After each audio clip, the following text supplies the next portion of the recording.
saying something about recruitment amid New York's migrant surge, and it says Tyson's Foods strategy seeks to hire newly arrived asylum seekers in New York City, providing them, which we already learned from the first article, is $16.50 hourly wage, and additional benefits including legal support, child care, and temporary housing to mitigate labor shortages and alleviate pressures on city resources. So me and Miss Mary have talked about, just in general, when we talk about shortages. So when they declare shortages of things, I have to be honest, and we've talked about this, is that sometimes when they say these things, there's actually no shortage. Okay, we don't know what the criteria of why they're saying they're declaring there's a shortage, and when you look, there is no shortage. What is this? So in order for them to say labor shortages, there were people there. You had labor. You decided to let them go and to get new labor. So that doesn't mean, that's not the definition of shortage. So then this article also goes back to that plant, that Tyson, Iowa plant, and its closure, okay, following the announcement of the Perry, Iowa plant closure affecting 1,200 employees due to declining product demand. Now, other companies I've noticed have also said that they closed stores for something similar to this, and I even thought that was suspect, to be honest with you, okay. So this to me kind of gives some validity to my reservations of when people say this. Oh, that's why they closed that Walmart, or that's why they closed that store. And you kind of sit back like, yeah, no, I don't believe it.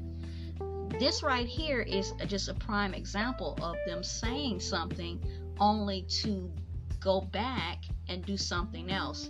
Okay, it says Tyson has faced backlash for its operational decisions, marking its 6th plant closure in the past year. Interesting, right, guys? Okay. It says, as the U.S. witnesses a significant increase in asylum seekers with more than 2.4 million encounters, okay, at the U.S.-Mexico border, recorded in the fiscal year of 2023, the topic of immigration continues to be a continuous, okay, issue, okay, in the lead up to the presidential election. Now, the rise in migrant populations has led to calls for tightened border security from the Biden administration as local governments struggle with the influx of its implications for community resources.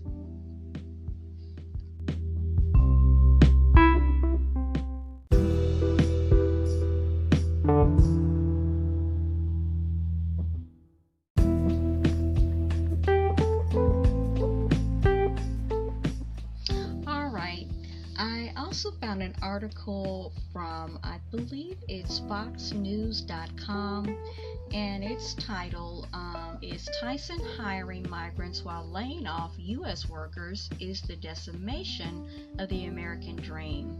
And then it says top Republican Ohio Senator J.D. Vance suggests companies who lay off Americans while seeking foreign workers should face congressional scrutiny.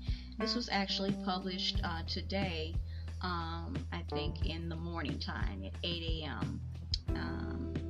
So let's explore. So some of the information obviously in this article is very similar to the other articles. It says, it talks about Tyson Foods and now seeing that it's shuttering. It started with the Iowa pork factory. Actually, I was talking to Miss Mary and I didn't even know that Tyson had any dealings with pork. I thought it was just chicken. That's all I basically knew Tyson for. When they said pork factory or pork plant, excuse me, I was like, say what? So they're talking about, the job lossage or whatever before they closed it. They shuttered it. That will lead to more more than 1,000 lost jobs. The company reportedly met with hired migrants in Manhattan for positions at a Tennessee plant after announcing it will join with this particular tent partnership for refugees. They talk about the staff from the poultry